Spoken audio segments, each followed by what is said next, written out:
últimas 24 horas, o país registrou 2.390 mortes por Covid. Já são 467.702 vítimas desde o começo da pandemia.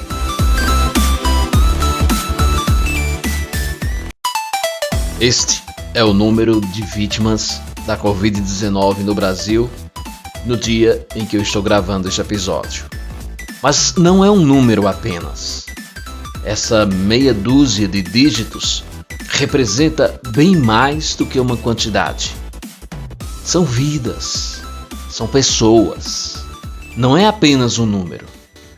Absurdamente alto, se referindo a mortes e em tão pouco tempo, mas são pessoas, são vidas. E cada pessoa dessa tem uma família que está atônita até agora, sem querer aceitar que isso tenha acontecido.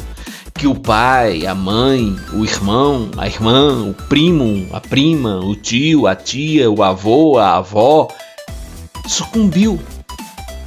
Foi vencida por um vírus maldito. Cada pessoa que faz parte desse número significa pelo menos mais 4, 8, 10, 15 outras tantas pessoas que fazem parte da sua família e que choram um luto triste, um luto agoniado, angustiado. E se a gente colocar nesta conta os amigos, aí então é um despropósito de tanta gente sofrendo, de tanta lágrima caindo, de tanta tristeza tomando conta de tudo.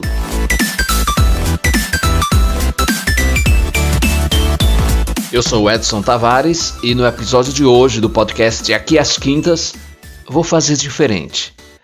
Não vou conversar com ninguém, porque as pessoas que são a motivação do tema de hoje não podem mais falar.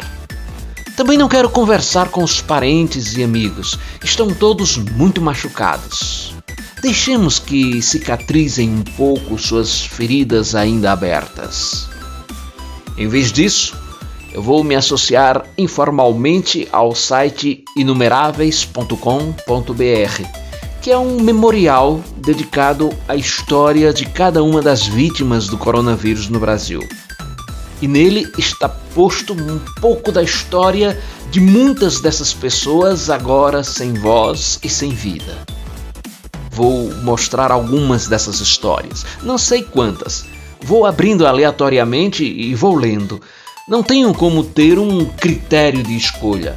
É muita gente. E cada um e cada uma dessa muita gente que está aqui, nessa espécie de cemitério virtual, repito, é uma vida. Foi uma vida. Tem pessoas chorando e lamentando a sua ausência.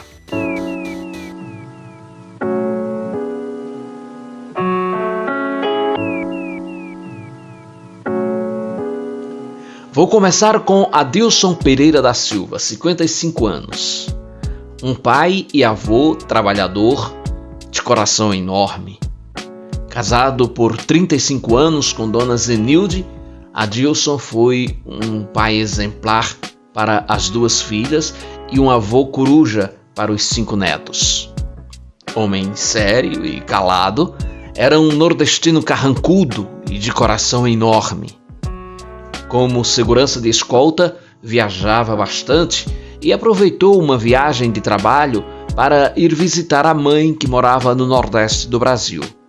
Dizia que não sabia se ainda a encontraria viva, sem imaginar que ele próprio partiria 50 dias após o seu último encontro com a mãe. Ao retornar de uma de suas viagens, que teve duração de 10 dias, encontrou sua companheira internada numa unidade de pronto atendimento e ainda teve a oportunidade de vê-la lúcida para a derradeira despedida. A partida de Zenilde foi um duro golpe para ele, que nunca mais voltou à casa onde moravam. Continuou levando sua vida profissional até se internar com os sintomas da Covid-19 e, 40 dias depois, aparentemente querendo ir ao encontro da companheira, faleceu. Adilson partiu, deixando saudades.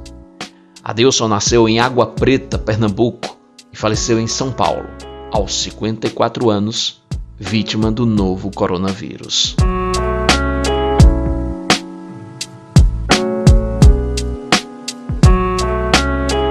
Adalto Nunes de Castro, o marinheiro que, partindo de Sena Madureira, desbravou o mundo levando a família no coração. Viveu até seus 90 anos e, enquanto pôde, desbravou o mundo literalmente. Mesmo com seus poucos estudos, soube fazer bom proveito da profissão que lhe permitiu navegar nos mares e aportar nos maiores portos da terra, como os de Mississippi, Roterdã e Sydney, dentre tantos outros. Era um homem bonito e cheiroso que, como todo bom marinheiro, tinha muitas histórias para contar. Isso fez dele uma espécie de joia rara, ao mesmo tempo delicada e valiosa por toda a sabedoria. Ele possuía uma luz própria que enchia de alegria o coração das pessoas que dele se aproximavam, conseguindo ser uma unanimidade, tanto para aqueles que o conheciam há muito tempo, como para os que chegaram mais recentemente em sua vida. Ele amava a sua família e foi um vencedor que se dizia muito grato para com a vida que Deus lhe dera e que se definia como pronto para partir. E assim se foi, conquistando nos corações o honrado lugar de um herói que deixa exemplos e saudades, e que agora descansa. Adalto nasceu em Sena Madureira, Acre, e faleceu em Manaus, Amazonas, aos 90 anos, vítima do novo coronavírus.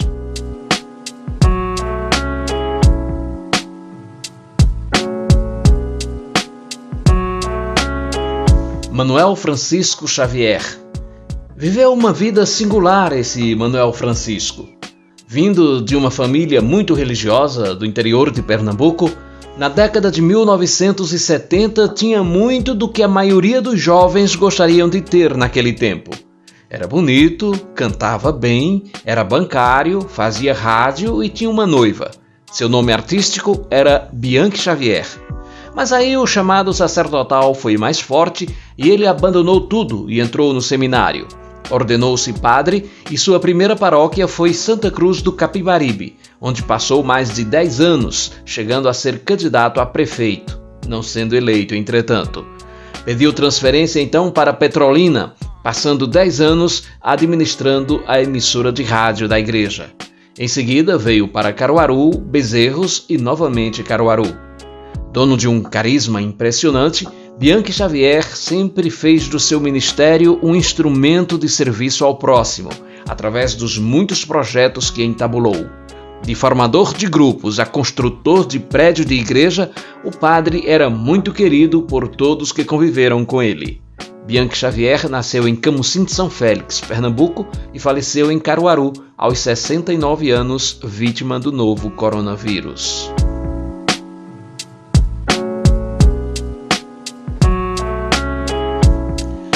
Alain Luiz Viana Rosas.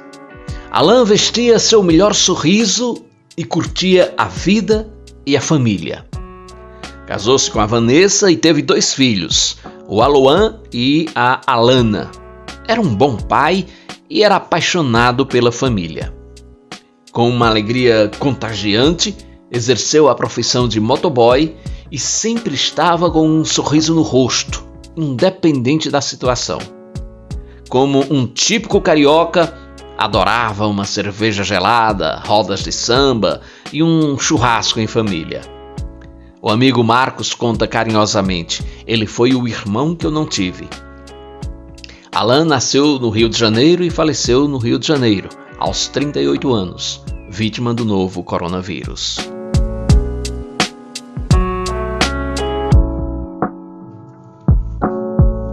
Edson Viana dos Santos.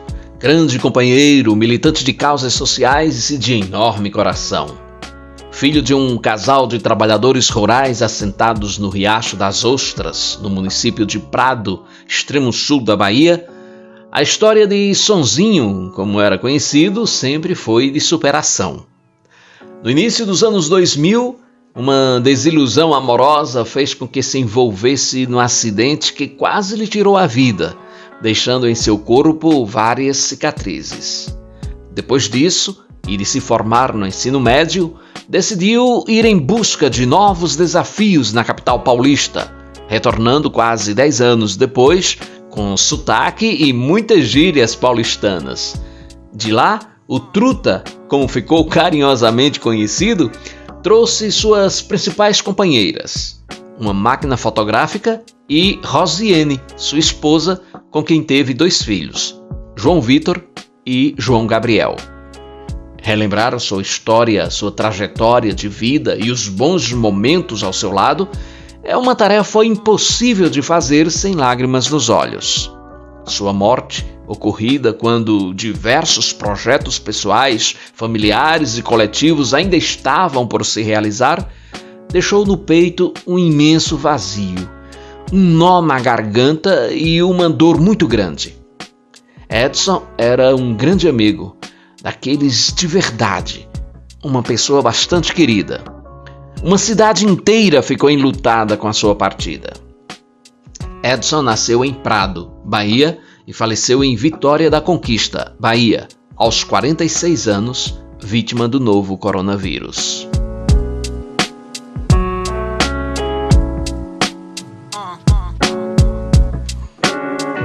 José Fernando Arruda Aragão, pertencente a uma das famílias mais ilustres de Santa Cruz do Capibaribe, Fernando era sobrinho do líder de políticos que conseguiram a emancipação do município, o Raimundo Francilino Aragão. Por isso, sempre se interessou por política. Chegou a ser vereador em várias legislaturas, foi presidente da Câmara Municipal. Tentou algumas vezes se eleger prefeito sem conseguir, no entanto.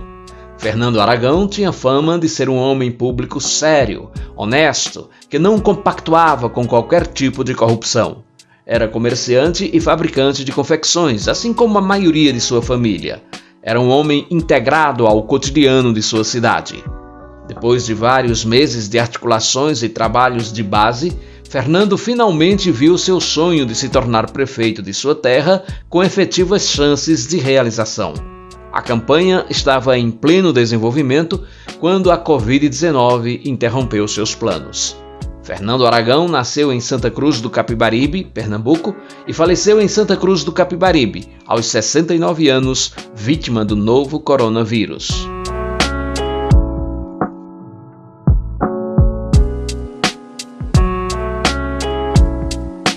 Priscila Lacerda da Silva, mulher, mãe e amiga.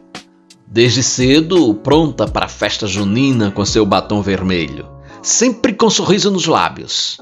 Esta foi a forma encontrada pela Priscila para levar a vida junto de seus familiares e amigos. De tudo que ela fazia, estar junto deles era o que a deixava mais feliz, principalmente dos seus 3 filhos, Guilherme, de 8 anos, Arthur, de 6 anos e Ricardo, recém-nascido. Priscila gostava de ajudar as pessoas, era muito generosa e ajudou. Como assistente social no município de Maués, no estado do Amazonas, pôde ajudar muitas pessoas e fazer a diferença na vida dos que a cercavam, assim como na vida de suas irmãs e irmãos e de sua mãe, Lúcia, com os quais muito se preocupava. Vaidosa e sorridente, desde pequena já demonstrava seu amor pela vida e sua personalidade de quem não desiste das coisas tão facilmente. Quando era pequena, já era vaidosa. Certa vez, eu comentava com uma amiga sobre a minha ida a uma festa junina e, de repente, Priscila, com 5 anos na época, tinha pintado a boca com batom vermelho e estava toda arrumada do seu jeitinho. "Para onde você vai?" perguntei. E ela, para minha surpresa, respondeu: "Eu vou também para a festa", lembra sua irmã Francivânia. Ser humano humilde e mãe guerreira que dava a vida pelos seus filhos. Assim era Priscila, sempre acreditando no poder do amor para transformar a vida de todos à sua volta. Priscila nasceu em Manaus, Amazonas, e faleceu em Manaus, Amazonas, aos 27 anos, vítima do novo coronavírus.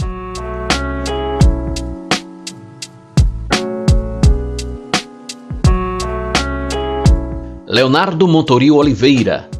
Léo, que não imaginava um mundo sem abraços, dedicou-se à construção de leitos de UTI durante a pandemia. Muitos dias depois do começo da pandemia, Leonardo Montorio Oliveira dedicava a maior parte do seu tempo acordado a fiscalizar a construção de leitos de UTI para pacientes da Covid-19. Apaixonado pelas visitas religiosas que fazia à família e amigos, Léo não imaginava que conseguiria viver num mundo sem abraços ou sem os sábados de café. Com Clébia, sua esposa, construiu a rotina. Primeiro, ela saía de casa para trabalhar e se despediam. Depois, saíam Léo, engenheiro, e o enteado, que se forma em engenharia civil no fim do ano e entrou no curso pelo exemplo de Léo. Eram grandes amigos. Comemoravam a vida que tinham todas as noites, quando estavam juntos ou aos fins de semana. Entusiasmado pelo trabalho, Léo gostava de visitar as obras, até quando estava de folga, só para ver se estava tudo certo. Por ser gordinho, como gostavam de chamá-lo, quase ninguém acreditava que pudesse se dedicar tanto a tantas coisas, à família, ao trabalho, aos amigos. Mas, para se ter ideia do quanto era próximo de todos, nunca faltou a um almoço de sábado na casa dos pais. E gostava de juntar todo mundo, feito festa. Tios, avós, primos, ninguém escapava do momento família. Amigável, gostava de fazer contato com os colegas da esposa e de manter conversas com eles como se os roubasse. Tinha até quem gostasse mais de Léo do que de Clébia, lembra ela. Por conta da pandemia, a despedida teve de ser à distância, sem contato. Com medo de que fosse assim, Léo ainda pensava que em um outro dia ainda pudessem se reunir com todos e comemorar a vida. Leonardo nasceu em Belém do Pará e faleceu em Belém do Pará aos 41 anos, vítima do novo coronavírus.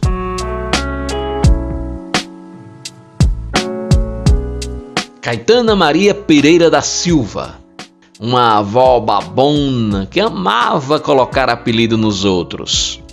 Ela gostava demais de ajudar o próximo. Era daquele tipo de pessoa mais caseira e que coloca apelido em todo mundo.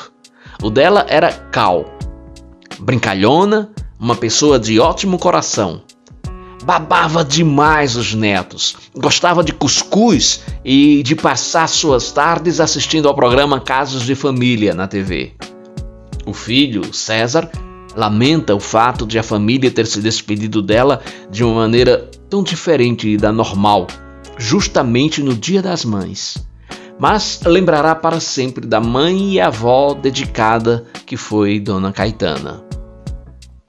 Caetana nasceu em Lagoa dos Gatos, Pernambuco, e faleceu em Recife, Pernambuco, aos 68 anos, vítima do novo coronavírus.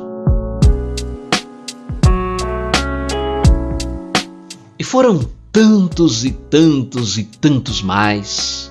José Fernandes Cândido de Souza, Givanildo Edson de Lima, Naila Couto Augusto, Tiago Dantas de Alencar, Wellington Rodrigues Souza, Marcos Vinícius de Deus Brito, Hamilton Menezes Neves, Erondina da Silva Reis, Danilo Alves Rocha, Delcides Maria de Oliveira.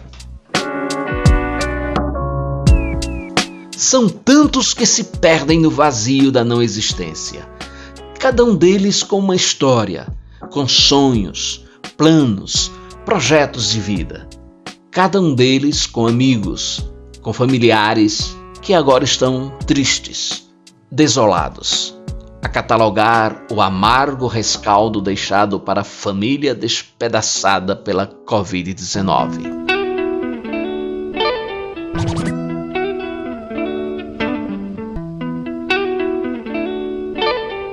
Sentimentos complexos se misturam dentro da gente diante de uma situação desta. Ao lado da tristeza pela morte de tantos amigos e familiares, um sentimento grande de perplexidade toma conta da gente.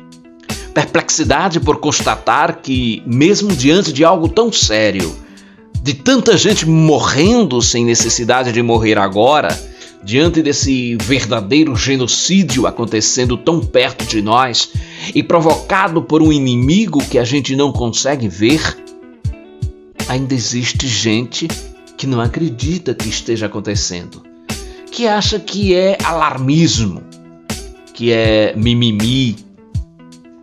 Eu encontro estupefato gente nas ruas sem máscara, ou com a máscara na mão, ou ainda mais com a máscara cobrindo apenas a boca. Eu me pergunto o que uma pessoa que usa a máscara abaixo do nariz acha que está fazendo. Ou ainda segurando o queixo.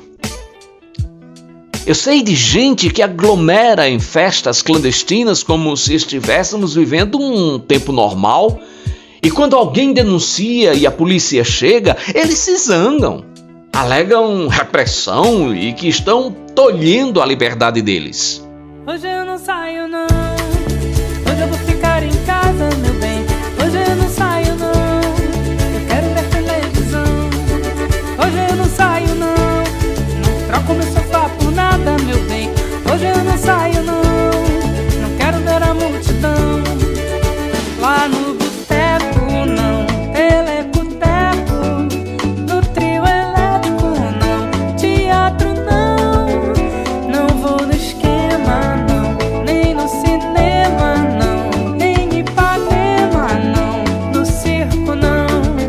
Hoje eu não saio não, hoje eu vou ficar em casa, neném.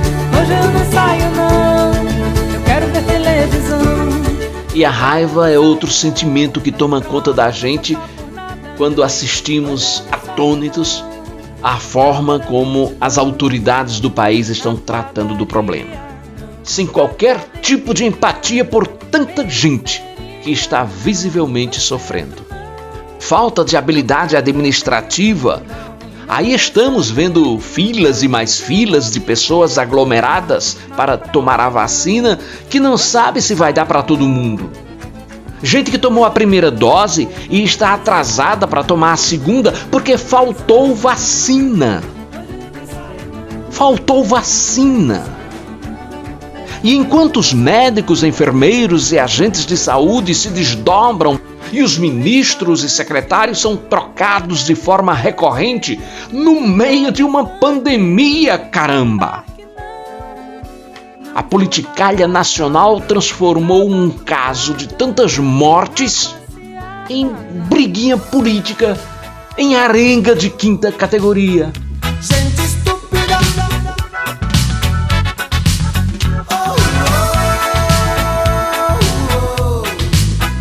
Gente hipócrita.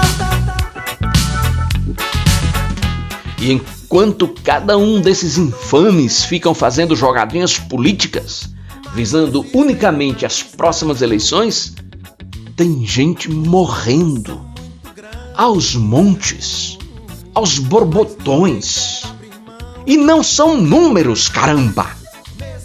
São gente como a gente, são vidas. Como se pode ser tão insensível, tão miserável? Mas de que adianta falar de empatia a monstros?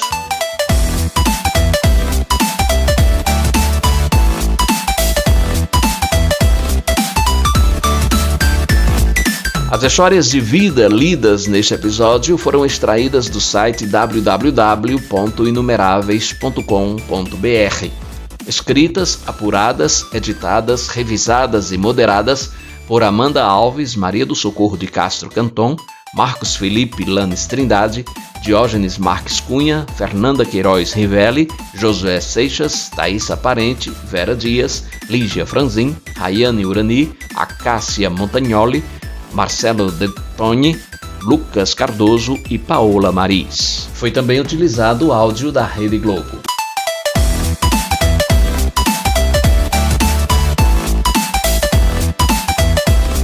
Eu volto semana que vem com mais um episódio desta primeira temporada do nosso podcast. Você pode interagir conosco através do e-mail aquiasquintas@gmail.com.